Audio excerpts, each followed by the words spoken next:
Hindi pa man nakalalabas ng Philippine Area of Responsibility ang bagyong Ophel, isa pang bagyo ang binabantayan ngayon sa PAR.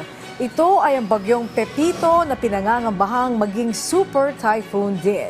Ang update sa naturang mga bagyo, alamin natin kay Pag-asa Weather Specialist Raymond Ordinario. Yes po, magandang tanghali po, Ms. Angelique, at sa ating mga taga-subaybay. At tama nga po, no, so dalawang bagyo yung ating binabantayan. Ito pong si Ophel, mula sa typhoon, naging severe tropical storm na lamang at huling namataan sa layong 215 kilometers northwest ng Calayan, Cagayan, or nasa 195 kilometers may kanluran ng Itbay at Batanes. Nagtataglay na ito ng hanging aabot ng 110 kilometers per malapit sa gitna at pagbugso na aabot ang 135 kilometers per hour. Ito'y kumikilos ng north-northwest sa bilis na 20 kilometers per hour. Dahil kay Ophel, nakataas pa rin ang babala ng bagyo bilang 2 dyan po sa probinsya ng Batanes, samantalang signal number 1 pa rin dito sa northern portion ng Cagayan, Babuyan Islands, northern portion ng Apayao, northern portion ng Ilocos Norte. Sa po, nakikita natin dito kay Ophel, mamamalagi po yan dyan sa dulong hilagang Luzon. At inasahan nila, short lang po ang kanyang paglabas ng ating area of responsibility at papasok muli at ito po ay dadaan dito sa southern Taiwan at mananatili hanggang November 18 o Lunes at tuloy lang nga itong nakikita natin na manghihina at magiging isang low pressure area na lamang. At naman po, yung update natin dito sa binabantayan si Pepito na possible po na makapinsala o ranas tayo ng epekto sa mga darating na araw. At ito nga po ay naganap ng isang typhoon na may hanging aabot ng 130 kilometers per malapit sa gitna at pagbugso na aabot ng 160 kilometers per hour.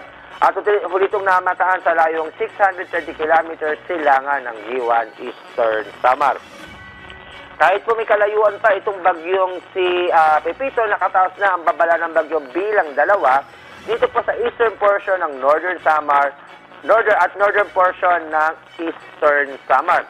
Signal number 1 naman sa southeastern portion ng Quezon, Camarines Norte, Camarines Sur, Catanduanes, Albay, Sorsogon, Masbate, rest of Northern Samar, rest of Eastern Samar, Samar at Biliran. So, Ms. Angelique, kahit pa po wala pang nararanasang epekto o direktong epekto itong ating mga kabayan dyan sa Bicol Region at Samar, itinasan natin ang ating babala ng bagyo bilang paghahanda po sa posibleng maging epekto nito na mararanasan na po yan bukas hanggang pong Lunes. Dahil nakikita natin, base sa ating forecast track, ito po ay tutumbukin ng Catanduanes, babaybay ng Bicol Region, possible magkaroon ng second landfall dyan sa Aurora, Quezon area at lalabas ng Zambales. So, ito po yung nakikita natin na possible scenario, ngunit may kalikutan ng galaw nitong bagyong si Pepito, kaya po mag-antabay ang ating mga kababayan sa update natin na inilalabas regarding dito po kay Pepito.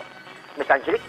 Opo, ilang tanong lamang dito po sa bagyong Pepito, kung pwede lang po ulitin natin ang mga probinsyang inaasahang hahagupitin para mas makapaghanda pa rin po ang ating mga kababayan.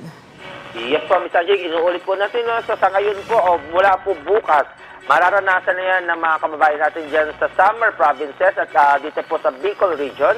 Then ito pong babaybay ng buong Kabikulan at possible mag-second entry dito sa second landfall Quezon, Aurora area at babaybay ng Central Luzon at possible lumabas ng Zambales. So, sa ganun pong scenario natin, pwede pong makaranas ng epekto ng bagyong si Pepito on Saturday until Monday. Dito po yan sa Bicol Region, Calabarzon, kasama po ang Metro Manila at ang buong Central Luzon. So, possible din po itong mga areas dito sa may southern portion ng Northern Luzon naman ay makaranas pa rin po ng mga pag-ulan dala ng ating bagyong si Pepito.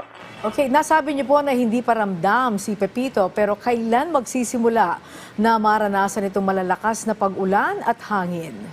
Sa ngayon po, nakikita natin, by tomorrow afternoon or evening, mararanasan na yung mga kababayan natin dyan sa Samar. Then, akyat, papuntang Catanduanes. So, by Saturday, Sunday, ito po yung mga critical points of critical dates para sa Samar Bicol Region area. Then, by Sunday, ito po ay babaybay, papuntang Quezon. At mararanasan po yan sa Luzon by Sunday until Monday. So, dito po sa Metro Manila, Sunday and Monday din po yung inaasahan natin ng mga pag-ulan. Okay, tungkol naman sa storm surge, ano ho, meron po bang mga lugar na meron pong nakataas na storm surge warning? Sa ngayon po, may mga nakikita tayo mga storm surge area.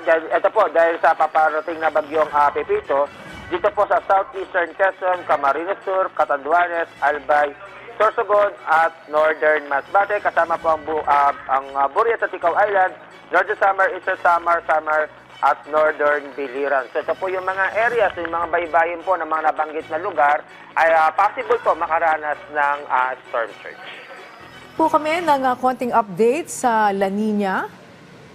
Sa La Nina naman po, Miss Angelico, sa base sa ating latest na assessment from our climate division, so meron pa rin tayong 71% chance na magkaroon ng La Nina or La Nina-like condition sa huling quarter ng 2024 at magpe-persist yan by until January, February, and March. So most of the analysis natin, nakikita lamang na short-lived o ibig sabihin maikli lamang yung La Nina na ating inaasahan. Okay, pero meron po bang epekto ang La Nina sa pagbuo ng mga bagyo at sa lakas din ng mga ito? Sa ngayon, Miss Angelique, nakikita natin, no? So naranasan natin ito mga nakaraang linggo na sunod-sunod yung ating mga bagyo.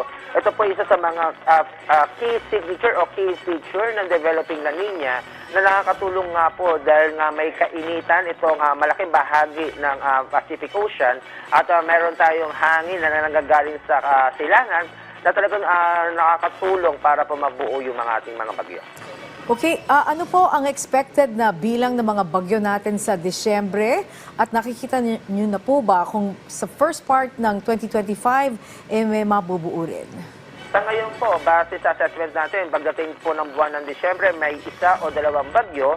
Dahil pagdating naman po ng January hanggang April, may inasahin tayo na hanggang isang bagyo na pwede mabuo bawat buwan. So may ina-expect pa tayo na at least 6 na bagyo hanggang April ng 2025. Okay, sige po, maraming salamat sa oras na binigay niyo sa amin. Pag-asa Weather Specialist Raymond Ordinario.